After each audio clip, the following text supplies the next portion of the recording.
Hi friends, welcome back to my channel. ఇంకొక job అప్డేట్తో ఈ వీడియోతో మీ ముందుకైతే వస్తున్నాను. సో మనకైతే ఇది ఒక permanent work from home job అనమాట.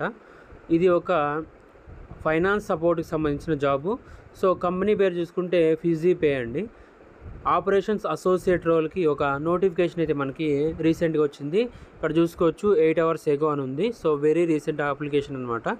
సో ఈ జాబ్ గురించి ఈ వీడియోలో పూర్తిగా డీటెయిల్స్ ఒకసారి చూసుకుందాము.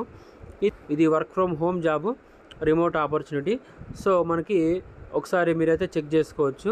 ఫిజీపే అనేది ఒక పేమెంట్ సిస్టమ్స్కి మధ్య ఫైనాన్స్ హబ్ అనమాట. ఇది ఒక మధ్య రకంగా ఉంటుందన్నమాట. సో పేమెంట్స్కి సంబంధించి మనకి ఈ కస్టమర్కి సంబంధించి మధ్యవర్తిత్వం మాదిరిగా ఉంటుందన్నమాట. అదే ఇక్కడ మెన్షన్ చేశారు. FijiPay is a building on all payments and finance hub to accelerate payments across the Indian Ocean islands, తర్వాత starting with Seychelles and Mauritius అనమాట. సో ఇది ఈ కంపెనీ చూసుకుంటే ఒక ఎంఎన్సీ కంపెనీ అనమాట. సో మనకైతే మీరైతే పూర్తిగా ఒకసారి చూసుకోవచ్చు. సో ఆపరేషన్ అసోసియేట్గా మనం ఏం చేయాల్సింది అంటే, you will play a critical role in managing and streamlining core business functions like payments, reconciliations, compliances, workforce, తర్వాత ఫైనాన్షియల్ రిపోర్టింగ్ అయితే ఉందన్నమాట. ఇది ఒకసారి మీరైతే చెక్ చేసుకోవచ్చు. Work closely with the founding team and cross functional stakeholders to ensure our operations are efficient, compliant and scalable అనమాట. This is a great opportunity for someone who is detail oriented, excited about fintech and wants to grow along side A startup building for emerging market అనమాట. So ఇది ఒక బేసిక్గా ఇది ఒక startup company అనమాట. So వీళ్ళైతే ఏం చేస్తారంటే స్టేక్ హోల్డర్స్, తర్వాత వీళ్ళ యొక్క ఫంక్షన్స్ అయితే మనకైతే మెయింటైన్ చేస్తుంటాం. కాబట్టి మనమైతే ఫండింగ్ టీంతో ఫంక్షన్ అయి ఉంటామన్నమాట. స్టేక్ హోల్డర్స్తో పాటు ఫంక్షన్ అయి ఉంటాము. ఈ ఆపరేషన్స్ అసోసియేట్ రోల్ అయితే ఒక గ్రేట్ ఆపర్చునిటీ అనే చెప్తున్నారు. సో ఇదొక fintech company.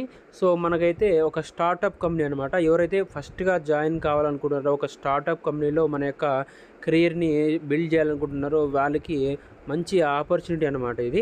So what we offer, so ఇక్కడ చూసుకుంటే కాంపిటేటివ్ కాంపెన్సేషన్ అయితే ఉంటుంది. సో కాంపిటీషన్ తగ్గట్టుగా శాలరీ అయితే ఉంటుంది. మ్యాక్బుక్ ఫర్ యువర్ వర్క్, అదే మ్యాక్బుక్ అయితే ఒకటి ఇస్తారు వర్క్ కోసము. తర్వాత రిమోట్ వర్క్ కాబట్టి ఇండియా రిమోట్ అయితే ఉంటుంది, రిమోట్ ఆపర్చునిటీ కాబట్టి. తర్వాత annual off site for team bonding. So మనకైతే యాన్యువల్లో సంవత్సరంలో ఒకసారి ఆఫ్ సైట్కి అయితే పిలుచుకొని పోతారు టీమ్ బాండింగ్ కోసము. తర్వాత ఏ ఫ్లెక్సిబుల్ లీవ్ పాలసీ, ఫ్లెక్సిబుల్గా ఉంటుంది లీవ్ పాలసీ కూడా. The opportunity to shape your financial backbone for growing fintech startup అని ఉందన్నమాట. So the opportunity to shape the financial backbone of growing fintech startup. Roles, responsibilities ఒకసారి చూసుకుంటే payments and financial operations ఉంటాయి. తర్వాత compliances monitoring ఉంటుంది. Ongoing compliances అయితే ఉంటాయి. తర్వాత ఆటోమేషన్, ఎఫిషియన్సీ గురించి మనమైతే చేయాల్సి ఉంటుంది. ప్రాసెస్, డాక్యుమెంటేషన్ మీద కొంచెం వర్క్ అయితే ఉంటుందన్నమాట. తర్వాత cross functional communication, partner support అయితే ఉంటుందన్నమాట. సో ఒకటి చూసుకుందాము. పేమెంట్స్ అండ్ ఫైనాన్షియల్ ఆపరేషన్స్ కింద చూసుకుంటే track and reconciling customer deposits, payments అయితే ఉంటుంది. తర్వాత దాంతోపాటు maintain accurate financial records and assist with reporting. So మనమైతే రీకాన్సిలేషన్ చేసుకొని డిపాజిట్స్ కానీ కస్టమర్వి పేమెంట్స్ కానీ దాన్ని ఇచ్చిన రీకాన్సిలేషన్ చేసుకొని ఫైనాన్షియల్ రికార్డ్స్ని రిపోర్ట్స్ని మనమైతే ప్రిపేర్ చేయాల్సి ఉంటుంది. దాంతోపాటు keep track of compliances requirements related to central bank regulations. మనం as per central bank regulations ప్రకారము కాంప్లైన్సెస్ని మనమైతే మెయింటైన్ చేయాలి. ఆన్ గోయింగ్ కాంప్లైన్సెస్ అనమాట. Support KYB process. సో మనకైతే కేవైసీ ప్రాసెస్ ఉంటుంది కాబట్టి దానికైతే మనమైతే సపోర్టింగ్ ఉండాల్సి ఉంటుంది.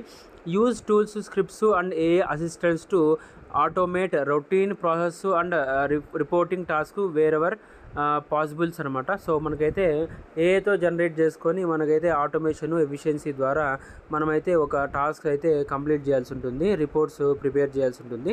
డాక్యుమెంటేషన్ కూడా ఉంటుందన్నమాట. చెక్ చేయాల్సి ఉంటుంది, ఇంటర్నల్ చెక్స్. తర్వాత డాక్యుమెంటేషన్ అంతా ప్రాపర్గా మెయింటైన్ అవుతుందా లేదా, తర్వాత ఆపరేషన్స్ అన్ని కాంప్లైన్సెస్ అన్ని యాజ్ పర్ రూల్స్ ప్రకారం ఫాలో అవుతున్నారా లేదా ఒకసారి చెక్ చేసుకోవాల్సి ఉంటుంది. తర్వాత క్రాస్ ఫంక్షనల్ కమ్యూనికేషన్ అయితే ఉంటుంది. సో మనకైతే collaborative engineering, customer success and product teams సిఇఓతో మనమైతే ఇంటరాక్ట్ అయ్యి వాళ్ళ యొక్క అప్డేట్స్ ఒకసారి తెలుసుకోవాల్సి ఉంటుంది. పార్ట్నర్ సపోర్ట్ ఉంటుంది. Coordinate with banks, financial institutions for settlement of billings, తర్వాత కాంప్లైన్స్ క్వైరీస్. సో మనమైతే బ్యాంక్తో సపోర్ట్ ఒకసారి మెయింటైన్ చేయాల్సి ఉంటుంది. వాళ్ళ యొక్క అండర్స్టాండింగ్ ప్రకారము మనకైతే అకౌంట్స్ అన్నీ మెయింటైన్ చేస్తుంటాం కాబట్టి సెటిల్మెంట్స్ కానీ కాంప్లైన్సెస్ కానీ మనమైతే క్వరీస్ కానీ మానిటర్ చేసుకోవాల్సి ఉంటుంది. వాళ్ళ యొక్క సపోర్టు పూర్తిగా తీసుకోవాల్సి ఉంటుంది. క్వాలిఫికేషన్ చూసుకుంటే bachelor degree in finance, accounts related to field అనమాట. ఇదైతే మ్యాండేటరీ. తర్వాత 2 to 4 years ఆఫ్ ఎక్స్పీరియన్స్ అయితే ఉండాలన్నమాట. బ్యాంకింగ్, ఫైనాన్షియల్ సర్వీసెస్లో కానీ, తర్వాత ఫైనాన్షియల్ కన్సల్టింగ్లో కానీ ఒక 2 to 4 years ఎక్స్పీరియన్స్ అయితే ఉండాలి. తర్వాత డ్రైవ్ అండ్ అకౌంటబిలిటీ గురించి ఒకసారి చెక్ చేసుకోవాలి. తర్వాత టూల్స్ అండ్ టెక్ ఆటోమేషను ఆపరేషన్స్లో, తర్వాత ఫిన్టెక్ క్యూరియాసిటీ, తర్వాత సాఫ్ట్ స్కిల్స్ అయితే చూసుకోవాల్సి ఉంటుంది. So excellent communication, return, verbal communication skills అయితే మనకైతే ఉంటే చాలన్నమాట.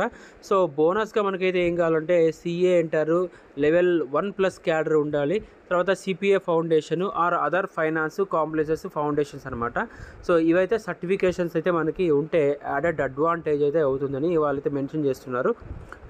సో ఇది మెయిన్గా జాబ్ యొక్క డిస్క్రిప్షన్ కాబట్టి ఒకసారి మీరు కూడా పూర్తిగా పిన్ టు పిన్ ఒకసారి చెక్ చేసుకోవచ్చు. తర్వాత హౌ టు అప్లై చూసుకుంటే మనకైతే వాళ్ళ అఫీషియల్ మెయిల్ ఐడి కూడా మెన్షన్ చేస్తారు, careers@feezipay.app అనమాట. సో మనకైతే సబ్జెక్ట్ లైన్ మెన్షన్ చేయాలి, OPS అసోసియేట్ ఫైనాన్స్ అండ్ కాంప్లైన్సెస్ అని మనమైతే సబ్జెక్ట్ మెన్షన్ చేసి మన యొక్క పూర్తి పేరు, లింక్డ్ఇన్ ప్రొఫైలు, కరిక్యులం వీటే, తర్వాత శాలరీ ఎక్స్పెక్టేషన్స్ ఎన్ని ఉన్నాయి, నోటీస్ పీరియడ్, జాయినింగ్ డేట్ ఎప్పుడు అవుతాము.